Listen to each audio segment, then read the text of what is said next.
Thank you very much. Thank you, Nahid, for this invitation. Sorry, the thing, and thank you very much to the organizers for the invitation. It was very nice to speak here. And I would like to specially thank Professor Kramer. So I proved one of his conjecture, and I wrote to him. I was not very confident when I was trying to do it, but he gave me very encouraging emails, and it helped me to get this confidence to his conjecture. Thank you very much for that.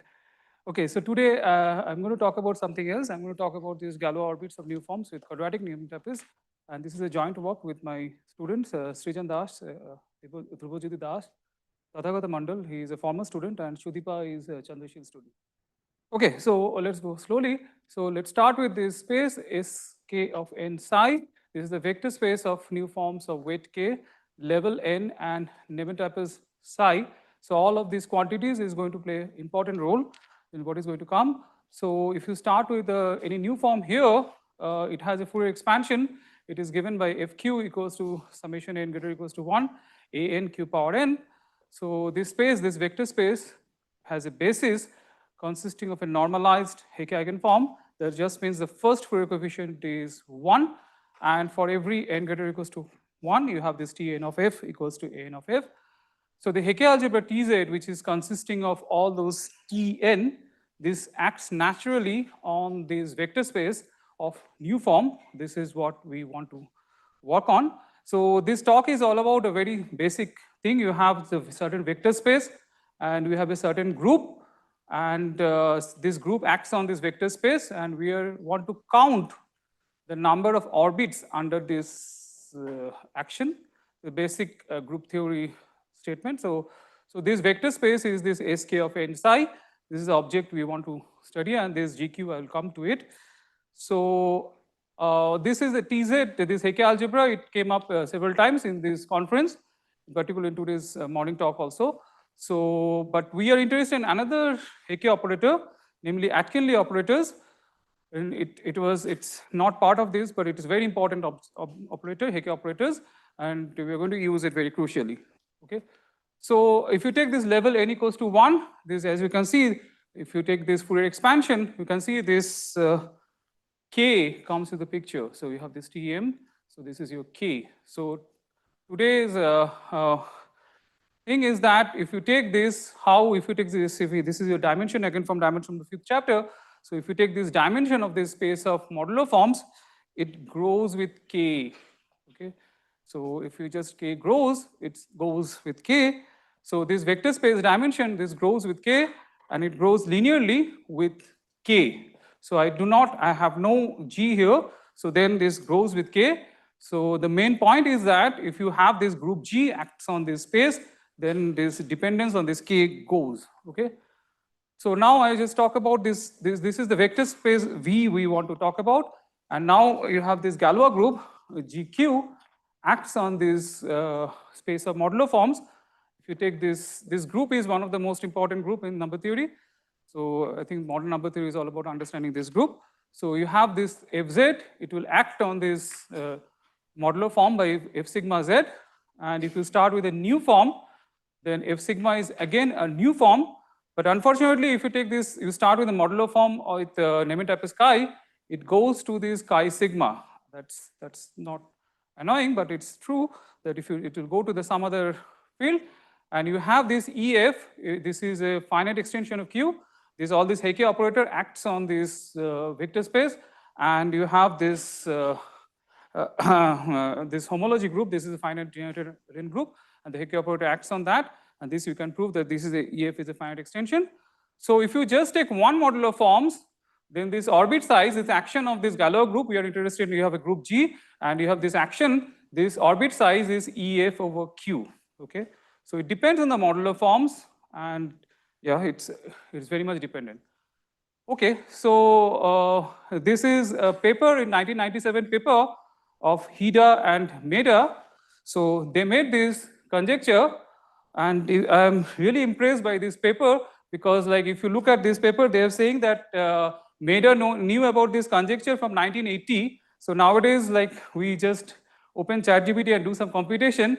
But this on 1980s, they do not have all those technology. I think this There was a big computers and this Fortran and all these things. And Meda actually did computation using hand, I think. And they computed this Hecke operator on this whole space. So all these new forms, n equals to 1, these are all new forms. So there is nothing much. And if you take this k greater or equals to, so the first of all, the characteristic polynomial of Tn is monic and integer coefficients. And it says that there exists at least one, this Tn, basically T2. If you look at this, most of the computation T2, the characteristic polynomial is irreducible over Q. And so that's going to give you a certain extension. And the Galois group is exactly SD, and D is this dimension of the space of model forms. So all the new forms space is, so you have this gross K, but if you have this group, this orbit space, it is only 1. It's like orbit size is 1. Okay, so it's a very nice conjecture, and this is still open. And Kevin Buzzard in 1996 has given evidence towards that. And Conry, Farmer, Wallace, using analytic technique, they have provided evidence towards this conjecture. And Baba, Sainath Baba and Murthy in 2003, they again provided using analytic technique evidence toward that. Scott Algarin in 2008, they have provided evidence. And 2015, this is expository article. So what is the state of art of this conjecture? So it is there. And Murthy Srinivas in 2016, they have provided analytic and averaging case of this Meda's conjecture. And Kimberly Martin in 2021 PAMS paper, so they have provided evidence towards this conjecture. And this is, this paper has some evidence for general N. I'm going to talk about in the next slide. And Martin Knightley in 2025 also has evidence towards that. Okay, so this is the, you can see this is like you have this is like a sage computation.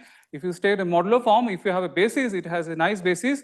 And this Hecke polynomials, it's just nice. And you can see, I didn't write down next comments.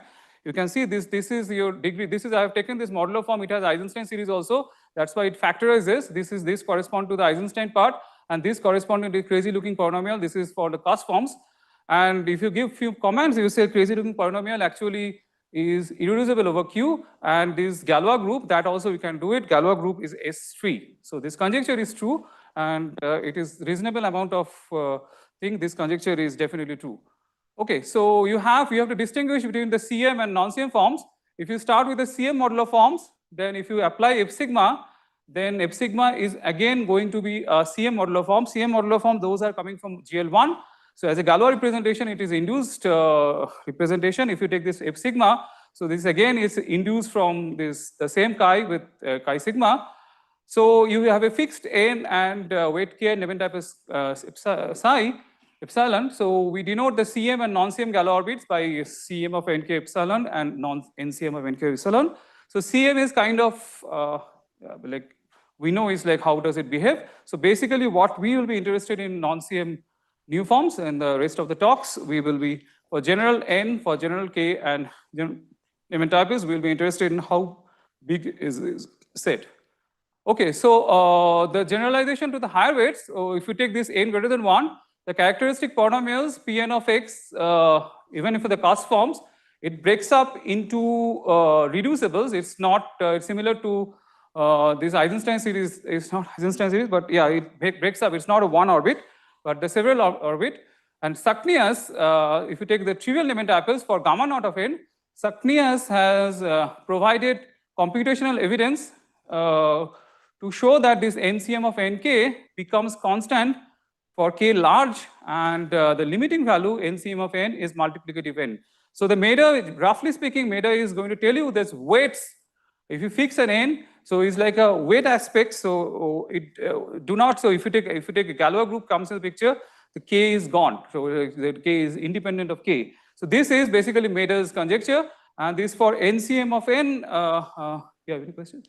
So if you take this, Tsaknias is using computer, of course, 2012. He has better programming and all. So he has given a lot of evidence that NCM of nk becomes constant for k large enough, and this limiting value of NCM of n is multiplicative of n. If you take this 2 of p and q, so then NCM of n, so NCM of nk, I'm taking trivial element, all these things Tsaknias is conjecture is for trivial, so that's your thing. So that's for this is your constant in K, and is multiplicative in K. And Tsaknias has provided extensive computational tool data for these various prime powers and square field, which definitely shows that the number of orbits is stabilizes as weight increases. Any questions? Okay, so what we did, what we want to do it is being done by, we have generalized this paper of Dulefeld and Passetti and Tsaknias 2021 James paper, where they studied if trivial limit is for gamma naught of n. So starting with that paper, what we want to compute, we will count. Basically, you have this vector space V, space of newforms, and you have a big group, Galois group, acting on this space. And we are interested in the orbit space, and the conjecturally it is like something 2 to the power r. Roughly, it is 2 to the power r for if you just for general n. And roughly the meta for level 1 is 2 to the power something is 2 to the power 0 is 1. So that should be the case. So what they started with Dulefeld, Passetti, and Tsaknias, what they did is that instead of counting this NCM of NK, you go to the automorphic representation. This is what similar to what Narayanan was doing. So you have this f, and instead of f, you look at this phi f, that local vector. So Narayanan was looking at this phi f, but there we have to do some tedious computation. But here we have to take only about the weights, and the weights, information about the weights are encoded in this certain object tau p tilde. I'm going to define those. And lambda p's, those are the Atkin-Li Hecke eigenvalues. I'm going to talk about this. So instead of counting this, which is like although it is easier to state, but actually if you want to count, it's like quite difficult. You cannot count it. So instead of that, we count certain other automorphic things, namely tau p tilde and lambda p, and you try to prove something using that. So this approach was like from Dulefeld, Passetti, and Tsaknias. And we generalize it for quadratic Nementapes. Okay, so what we did is that how this Galois action behaves under basically you can I define this Galois action here, but the automorphic language you have this pi f, and on that you have this pi f sigmas. They behave is not so nicely. You have to keep track of that, and you count all those things. So that's going to give you these certain things. And this is total orbit. So this is you get a lower bound. And so what they conjecture, that's it. This total orbit is given by this invariant count. However, for non-trivial Nementapes, so non-trivial Nementapes, what we found is that no, it is not. We have to multiply by something else to get the total orbit. It's not just this invariant coming from this tau p tilde and lambda p, but something else also. So that's we found a counter examples. Okay. So basically all this our work is encoded here. Now I'm going to rest of the talk. I'm going to define this object tau p tilde, which is something coming from Langlands, and this lambda p. This is your Atkin-Li eigenvalues. Yeah. Any questions? Okay. So what we stepped. What is the problem? So most of this is what we did should work for arbitrary Nementapes. But as you can see that our computation has certain things we played around with the character, and the ramification, if it increases, then there are so many characters, the size are quite different, and we cannot control it. So the main issue is that, but the local, if you take this IP to be trivial, then this local quadratic character has conductor less than equals to 1. So we can, there's advantage is that we can bifurcate between unramified and not so bad. So it's a tably ramified, and we did counting. We have to, at the end of the day, we have to do some counting. So that counting is kind of easy. So that is like, that is stopping us from getting into for general Nementapes. Okay, so we use, of course, local Langlands. So you have one side, you have this smooth, irreducible, admissible representation. So local Langlands, which is known by now. So this is going to, in the Galois side, it is going to give you a two-dimensional Boolean representation phi n. So phi is a map from WQP to GL2C, and this is a continuous. So, and see, you say all this action is happening only for P dividing n. And if you take this P dividing and this corresponding local factor is principal series, so then the Wellerian representation is a direct sum of two characters, and monodromy operator is 0. And if you take a special, there's a twist of Steinberg, then it has a sub and the quotient, which is a trivial representation. And in that case, this local monodromy operator is non-zero. And our work, we only deal with the dihedral supercuspidal. So in that case, this corresponding Wellerian representation is irreducible, and it is induced from a character. So maybe it's ramified and unramified. In that case, n is 0. Yeah, so Deulefield has done the whole case p equals to 2, but our computation is already quite lengthy, so we stopped at dihedral supercuspidal. We did not do the computation for non-dihedral, but yeah, so maybe something can be done. Okay, so why you need this? You start with your vector space is a space of modular forms of level n and limit type psi and weight k. So what we do is that you associate to it an automorphic representation pi f of GL2AQ, and it breaks up into all those local component pi fp. So pi fp is an irreducible admissible representation. So for every L, we are dealing associate L-adic Galois representation. So you have this determinant of OL is chi L to the power k minus 1 psi, and chi L is a circuitomic character, and trace is this AF is the information about the AK eigenvalue is encoded in the trace. Okay, so the main point is that we can restrict to do all those to the different decomposition groups, and it's a famous theorem of Carriol for L not equals to P. This Wellerian representation is exactly the local automorphic representation pi fp. So basically, you have this from F, you go to the pi fp, and from there, this is representation of GL2 QP. Now we will restrict to IP, these inertia groups. So in the automorphic side, this is your representation of GL2 ZP. So in the historically, if you look at Serre's conjecture, the information of the weights are encoded in these inertia types. We will analyze that, and this is what it will help us to count. In the next few slides, you will see. Okay, so this is your inertia type. If you take this pi is an automorphic representation, then the local inertia type is an isomorphism class of the Langlands parameter if you restrict it to the inertia group. Okay, so if you have two isomorphism classes, we treat it to be equal. Okay, so what is the advantage is that if you start with a pi, this is automorphic representation of GL2 QP, so you restrict to GL2 ZP, and this in the Galois side, this is your Wellerian representation to restricted to IP, and this contains a finite dimension representation. We call it tau tilde p, and this is the inertia type.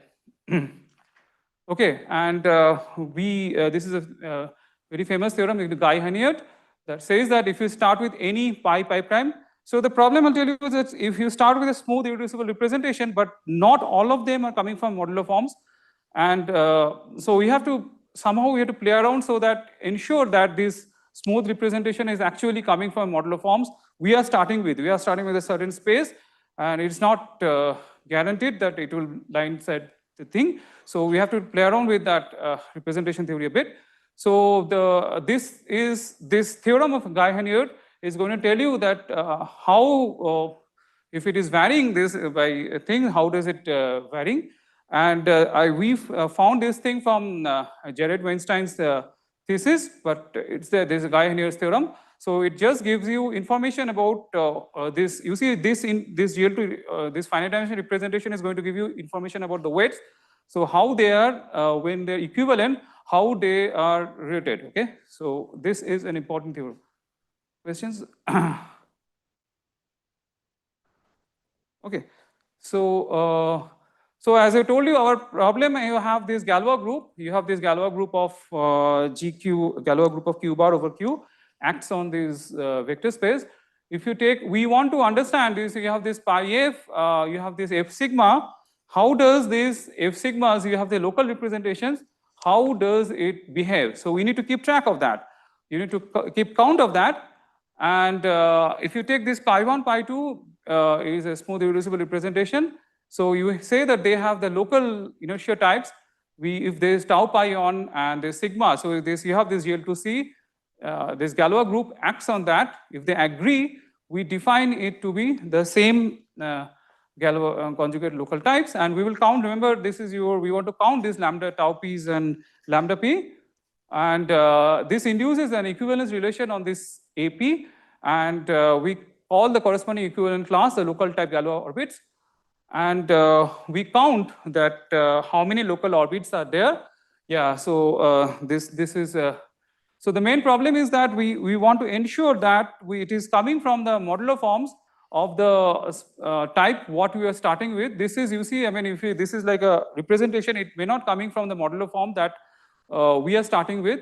So we demand, this is your conductor student, we demand this Artin conductor is exactly n, it is coming from modular form level p power n, and we demand is like this new constant, which was not there for trivial Nementapes, we demand it should come from the Nementapes that we are starting with. By local classical theory, if you take this character, this correspond to this psi inverse. So we prove that this tau p that in that board, what I showed it, this tau p is a valid invariant, and this just shows that if a new form is a given local type, then this Hecke field EF we are starting with, so it is sufficiently large to realize all the elements of that Galois type. So you have this F, you have this F sigma, you have this pi F, you have this pi F sigma, and pi F breaks up into all those pi F P's, and pi F sigmas again breaks up into all those pi F P, and it should, this Hecke field we are starting with should be large enough to contain all this Galois type. And the second thing, if you take with a quadratic Nementapes, then it's actually, we will hit all the local types. Okay, we can, this pi FPs is going to get all this invariant, and this is kind of the sanity. Okay, we have this tau p and lambda p, it's a correct invariant. Okay, so this is, so basically we, instead of counting all those GQ modulo, this vector space modulo, this GQ, we are counting all those tau p's and lambda p, and kind of we are working towards that, and we are showing that, okay, this is a correct invariant, and it is going to give you right object. Any questions? Okay, so so this counting is like, that's why I just give up. I do not like to give slide talks, but this kind of tables I have to produce, so that's why I give slide talk. So you can see that if you take this tamely ramified, we counted this number of local types of p to the power n psi, and PA stands for principal series, ST stands for Steinberg, and SCU is a supercuspidal unramified, and SCR stands for supercuspidal ramified. So if you take this n equals to 1, this principal series is on, and you can see in this board, this sigma naught of p minus 1 is number of divisors of this p minus 1 by 2. And you can see not all of this, of course, this Steinberg and supercuspidal will not occur if psi p is tamely ramified. And so you see this quadratic Nementapes, there is 2 of these happen. This is the thing, we made a table like this. This is towards the counting. And for unramified, if psi p is unramified, it is like, this is the way you can prove. So a few words about it is like computation. I will not get into this proof, but a few words about the proof. So I will just tell something about the supercuspidal. Supercuspidal, we just use the fact that it is, remember the supercuspidal, it is induced from a character. So we take this K over QP, and we put this condition on how does this looks like. And we studied these group structures for this this K star modulo p power n, and you can see there's a 2 part, one is a wild part and one is a tame part. We keep on doing the analysis with that, and we found this is how it works. And how to count it for principal series, just one of this count. If you take, remember I told you it's something, there's a principal series, but it's something coming from modular forms. So you have this chi1, chi2, zp star. If you restrict to zp star, it is going to give you psi p inverse. So principal series, the advantage is that the conductor is a direct sum of all this conductor, because it is a direct sum of 2 character. So that's an advantage. And if you take this n equals to 1, then this conductor, there is 2 possibilities. a chi1, a chi2 equals to 1, 0. If you take this chi2 is unramified, then chi1 is psi p inverse. And if psi p is unramified, cannot happen because like there is no, you cannot have anything. That means it is no orbit. And you can see this is your unramified. You can see there is nothing there. There is 0. There is nothing. This just means that it will not occur. Okay. So we have to play around with that a bit. And if you take Chemly ramified, so of course there is going to be unique up to this. They have this unique restriction, and this is exactly we'll get a 1 orbit. You can see this in this table. There is going to be 1 orbit. You can see this is 1 orbit, and this is how we count. Any questions?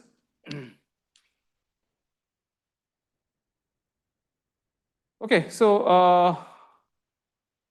okay, if you take n to be large enough, so if you take n greater or equals to 2, then the central characters satisfy this a chi1 equals to a chi2, and this in this case n equals to 2d is even. And if chi1, if you restrict to inertia, so this is going to give you a primitive character on this z mod p power d z star, and it has a wild part, and wild part is of order p to the power d minus 1. And these Galois orbits are completely determined by the tame part. This is one of this part of this thing. So in this case, this chi2 is chi1 inverse psi p inverse, and we count how many orbits, these tuples we can compute, chi1 and chi1 inverse psi p inverse, and we just counted it, and this is the count you can see. You can see in this. You can this is the count. Okay, so this is how it is. In this case, it will not happen. So. So message is that you have this, you have to play around with this Welian representation and compute this conductor. Okay, so that's going to give you the number of LT. LT is number of local types. If you take this p power n and psi. Okay, this p power n has information about the conductor, and psi this central character. So that's your psi. Okay, so this is your thing. So yeah. Okay, so. Okay, so now I just have 27 minutes. I will talk about another. This is all about this tau p's. I will come back to this tau p again. And now I have this Atkin-Li pseudo eigenvalues. So you see, I told you this. You have these Heike operators, and this is another operator which is like is very important, and it gives you information about the space of modular forms. And if you start with a modular form of level n. So you have this Atkin-Li operator. For trivial lemma-tupples, it is Atkin-Li operator. The problem with this Atkin-Li operator compared to Atkin-Li operator is that this Atkin-Li operator is a eigenvalue. If you take this W p of f, it is going to be lambda p of f times f. For if you take a trivial lemma-tupples, unfortunately, this is not the case. If you take a non-trivial lemma-tupples. So for trivial lemma-tupples, these Heike eigenvalues are plus minus 1. You have certain control on that. Unfortunately, for non-trivial lemma-tupples, if you have this Atkin-Li Heike, these are pseudo eigenvalues because you will not go to the same space. G is actually f bar. So this lambda fp is not plus minus 1. However, the good news is that it has certain control. It will lie inside this S1. So we have this. Its mod value is 1. So we can do some computation using that, and we dug some old paper of Flath, and you see this pi fp, we get connected with the local epsilon factors, and this is this pseudo eigenvalues, how to compute. This is automorphic way of computing the pseudo eigenvalues. It's given by this IP is epsilon p. This is fine even for non-trivial lemma-tupples. We did not use anything for trivial lemma-tupples here. So this follows a 3-page paper in the 1980s of Flath, and so for trivial lemma-tupples, this Ralph Smith has 2018 things are plus minus 1. So you can, in terms of epsilon factor, things are easier. Ralph Smith in 2018 written down the thing, but that will not work for if you have a central character. So, but we have a central character. We have to go back to this old paper of Flath. But indeed, we managed to show that this we have certain control on this lambda p, and it is determined by this epsilon factor. Local, these are local epsilon factors. You have these epsilons that breaks up into local factors, and it is determined by the local epsilon factors. Psi p is this our Nementappus, okay? And this depends on this unitary character on this Q1, Q mod A, okay? So another issue that we face that the Deulefield and Passetier and Tsaknias has not faced is that if you take modular forms, if you twist it, you get if you start with a modular form level M and Nementappus psi, if you twist it by a character, it level goes up. So you never know that this and Atkin-Li eigenvalues also is changing. So if you have to keep track, if you want to give an invariant, you have to keep track of that. And that we worked with this minimal Atkin-Li pseudo eigenvalues. And if you do not, if you start with exactly of level n, then the minimal eigenvalue, there's I mean, when you say eigenvalue, I mean the pseudo eigenvalue. There is no eigenvalue in this case because like it's going to from space F, it's going to be F bar. It's sk of n chi, it is going to sk some other space. You can see the Sage cannot compute for non-trivial Nementappus, Sage cannot compute Hecke eigenvalues because it will not lie in the same space, okay? So it will go to some other space, its vector space is different, but we have to take this minimal eigenvalue, this eigenvalue of itself, but we find if you take this twist for these families, twisting families, we find out what can be the minimal level, and this is a correct invariant. We hope that this is the same thing, this should be the case. And of course, the main issue is that you have this Galois group, GQ, it has their action. It's not clear that if you all this twisting and all, this Galois group remains the nice thing, and this is, but fortunately, it actually occurs that if you take this quadratic, if you start with the quadratic Nementappus, this F sigma, this minimum level remains the same, okay? So here we use the properties of this quadratic Nementappus, and it behaves nicely with respect to Galois conjugation. So, okay, so the main point is that if you take ramified, so this is what Flat's theorem is that is being derived from the Flat's theorem. That can be done, but the pseudo eigenvalues, if you take really other Nementappus, then it's quite nasty, and we don't know how to control that. So we decided to work on this quadratic Nementappus. So as I told you, the pseudo eigenvalues are taking values in S1. It's not plus minus 1 compared to Deulefield and Passetier and Tsaknias. So we have this, it lies in S1. So I define these two pseudo eigenvalues to be equivalent if they are twist of each other by this sigma. Because we want to define a well-defined object, instead of this, we want to compute this tau p and thing. We want to go well-defined object, and this is kind of the correct analog of that. So what we found out, if you start with a new form, then the equivalence class of minimal this Atkin-Li pseudo eigenvalue is indeed invariant under the Galois orbits of F. And so basically, this is the correct invariant you want to give. And this is the correct invariant. It's a pseudo eigenvalue of this minimal forms. Okay, if you on this among the twist, you look at this minimal form, this is going to be a pseudo eigenvalue.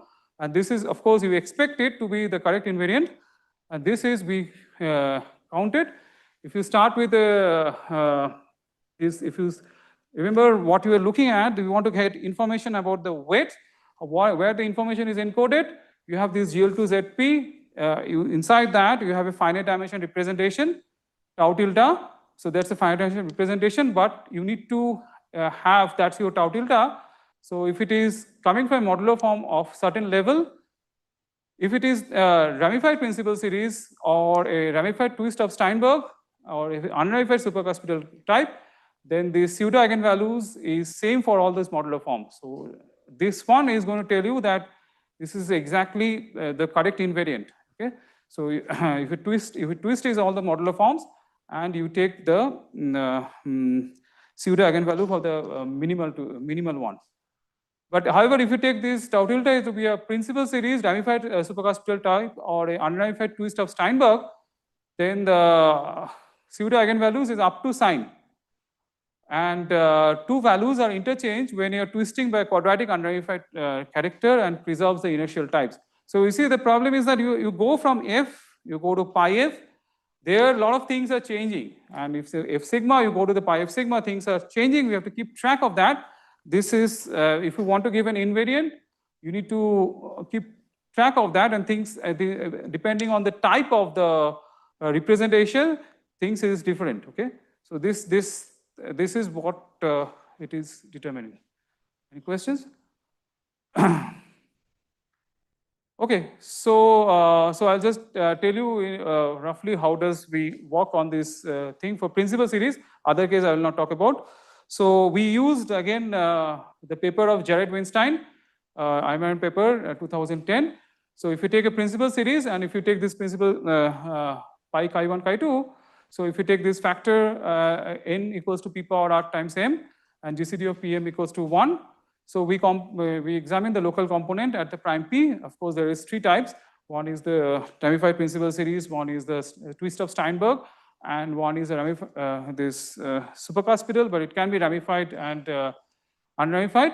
So as I told you, so what you have to keep track of all those local representation, it should be coming from modular forms. And modular form, the main point is that it should be coming from a certain Nementappes. You are starting with a modular form in Nementappes, it should be coming that. So we computed for a principal series, we are little lucky, and this local epsilon factors are like that, and we computed it local factors, and if you just local center character, it is just chi1 chi2.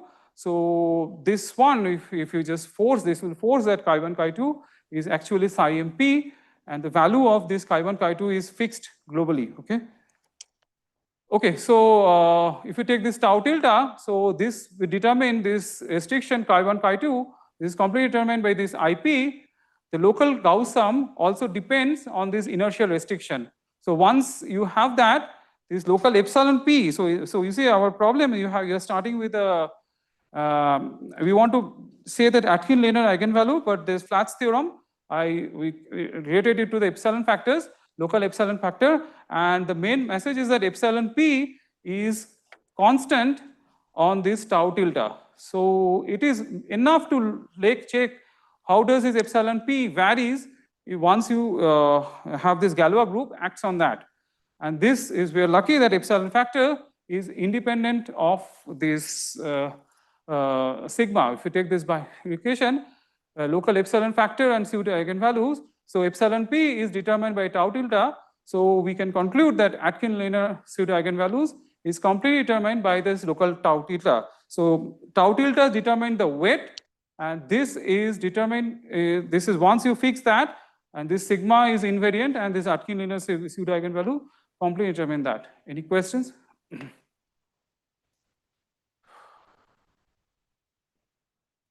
Okay, so so now we are in a position to define two objects.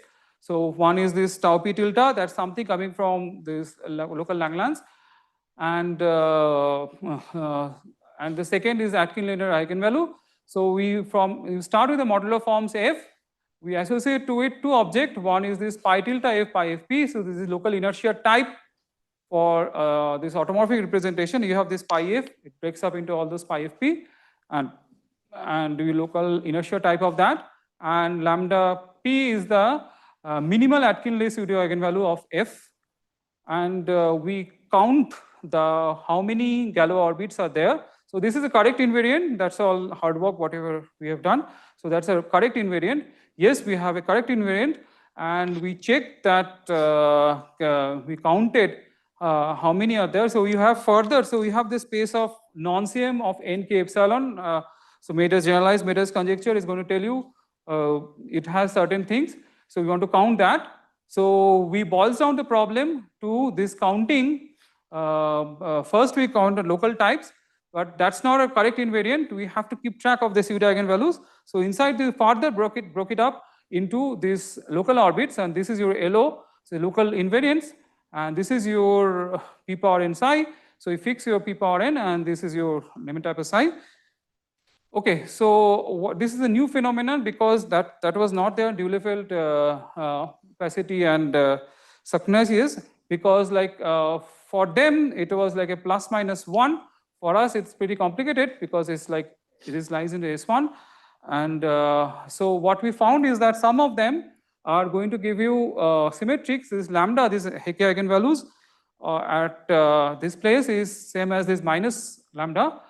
And in that case, if you just compute the LO orbits, in this case, it's going to contribute to 1. Is similar to Hida, it should give you 1 orbits. And if you take lambda is not equivalent to minus lambda, remember I have defined this equivalence relation. This is somehow it should keep track of these Hecke eigenvalues. If it is minus lambda, it should contribute to 2 in the LO count. So it is either 1 or 2. This kind of phenomenon was not there because it's like, you cannot talk about that because it's plus minus 1. They are all equivalent. So this is the new phenomenon for, if you want to generalize it for non-trivial limit types. And so this symmetric and isometric, this dichotomy can be determined by the Steinberg representation. But you see, I mean, we did some computation using Gauss sum. So for ramified supercuspiral, as of now, I do not see that it should be done, but yeah, maybe something can be done. Okay, so I showed you some tables. For LT, it should be further, now it is now a quotient of that.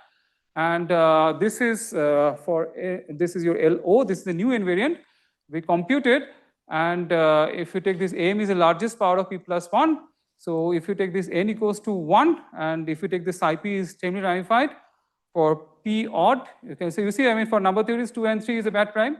You see, 2 and, so I just discarded for P equals to 2, this is or P odd. And for P equals to 3, for N equals to 1, this is your 1. And P not equals to 3 is 1, but this is a little different for this is P not equals to 3 and P equals to 3. And you can see this, like you have to count the number of symmetric orbit and asymptotic orbit. And yes, this kind of computation, this object can be, you can count it using now with SAGE and all, Magma. This we can count it.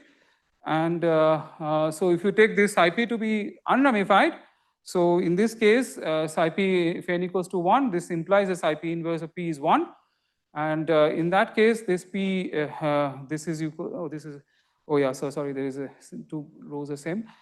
Okay, so in that case, this if N is greater or equals to 2, you can see this is your IP is pretty different for P odd and P equals to 2. We counted this orbits.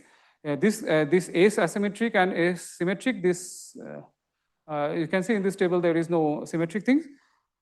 We counted all of them, and this is now this is our main thing. So basically, it's all almost like a Hida kind of theorem. So if you take this, if you the main thing is that if you take space of modular forms of all this space, so somehow if you should be able to find out this K naught or local types remains the same for K large enough. So Mader's conjecture is just saying that once you have this K is fixed, then these local Galois orbits, they remain the same. That's very this Mader's conjecture. But what we saw is that if you take K to be large enough, so this is your K naught, so then this invariant, so I have defined two invariants, one is this tau q and one is this lambda q. This is independent of K. So K is large enough, it is just goes about, this is just a dependence on this K naught. So after some time, so all these invariants, it should be remains the same. So this is the content of this theorem. So this is your invariance what you have computed, phi fp, this local types and this pseudo eigenvalues, this is remains the same. Okay. Okay, so any questions? Okay, so I will just tell a bit briefly about what is the thing. So if you take fixed level, we have this q power np. So you have prime power. So global type, you have this ramified at q, and it's unramified. So because we are starting with the p to the power np, so it is ramified only at this prime and no other ends. And infinite type is this discrete series. And so we use this Jarrett-Weinstein's asymptotic. So it counts the number of modular forms of level q power n q chi, and this d tau tilde is this dimension of this tau q tilde. So principal series more or less, but the computation we did is follows from this Jarrett, Winston's, Eimer paper. And so this linear growth in k prime, this is your, if you take this k is large enough, so that's going to give you this k naught, okay? So, and the ramified principal series, this Atkin-Li eigenvalue is this completely determined by this theorem. What I have shown is part 1. So in this f prime, this is, we want to give invariant, so this is a correct invariant, okay? So, so this is our theorem. It says that this is the main inequality. So if you take this n to be large enough, and if you take this n to be prime power or valuation of k is greater or equals to 2, so again we should be able to find out this k is greater or equals to k naught, for which this NCM of nk epsilon is actually it is lower bound by this, and this is basically it is expected this is equal to 2, but as I told you, I'll show you in the next few slides that it is not equals to. There are certain other, you have to multiply by certain, so we counted all these things here, all the quantities appear here, and we have to multiply by something else for non-trivial Nementypes to get this is an equality. For trivial Nementypes, Deulefield, Passity, and Tsaknias has conjectured that this is equality. They didn't prove it, and however, so they expected it to be true, but if you just next few slides, you will see that it is not true. So the first thing is that we computed from this the table. We computed this LT of 27 psi. So for this computation, we use this paper of Weinstein and Loeffler. So this maths computation. So there, and now it says this all those local types can be found out nowadays. And we computed this for k equals to 35. What are the non-same modular forms are there? And we computed the pseudo-eigenvalues. And this is, you can see this is lambda 3 equals to I and lambda 3 equals to minus I. So in that case, these are symmetric because by definition, this I and minus I, they are same. And you can see this I3 cuts this extension. And so if we compute thing, you can see that NCM of Pn this stabilizes for large enough k. So we found out that k is this inequality. So this is not a correct invariant. Okay. So this you have to multiply by something else to get a correct invariant. And if you take this level to be 5, again, if you, this LT count, it's what we have shown in the table, it's actually 2. And so we can go back to this stage and you compute the number of non-CM modular forms, and it has a weight, this you can count that there are 3 of them. So this orbit size lambda phi, you can see this 1 minus 1, and it's I minus I.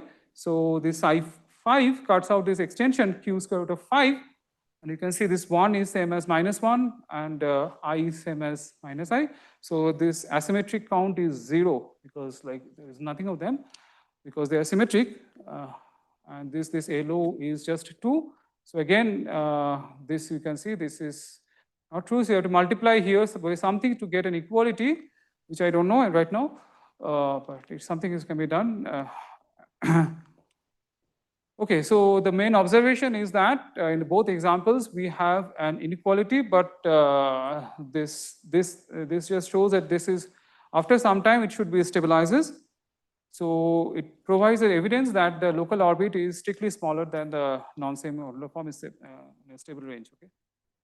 Okay, so I think I'll stop now. So this is the paper I'm talking about.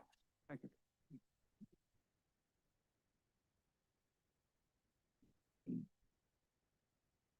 Any questions?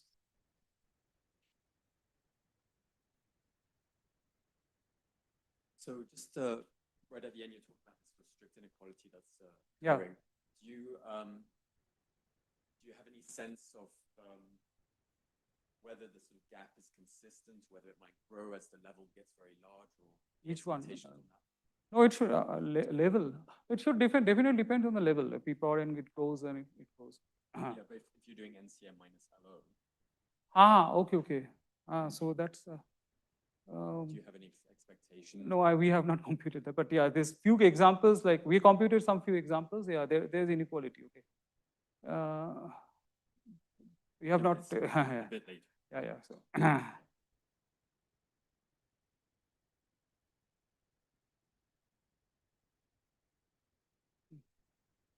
An unrelated question, but if you take the Galois orbit of one modular form, what happens with the L values of, for example, critical L values? So I think for if the analytic rank is 0 or 1, they are constant, but I never understood what happens. So can this kind of study give you some hint on this? Local thing, as you told, the main point of all these things, the information of these Galois orbits is written in tau p's. So, but tau p somehow is like it's giving weights, right? So there's nothing like level, do not see the level, right? So I'm not sure.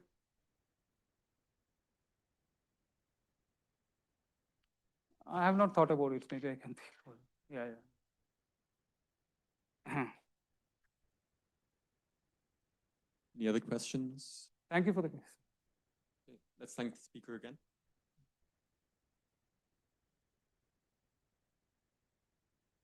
We'll resume at 4 o'clock.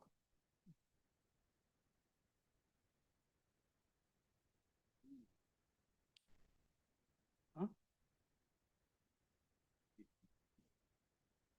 Okay.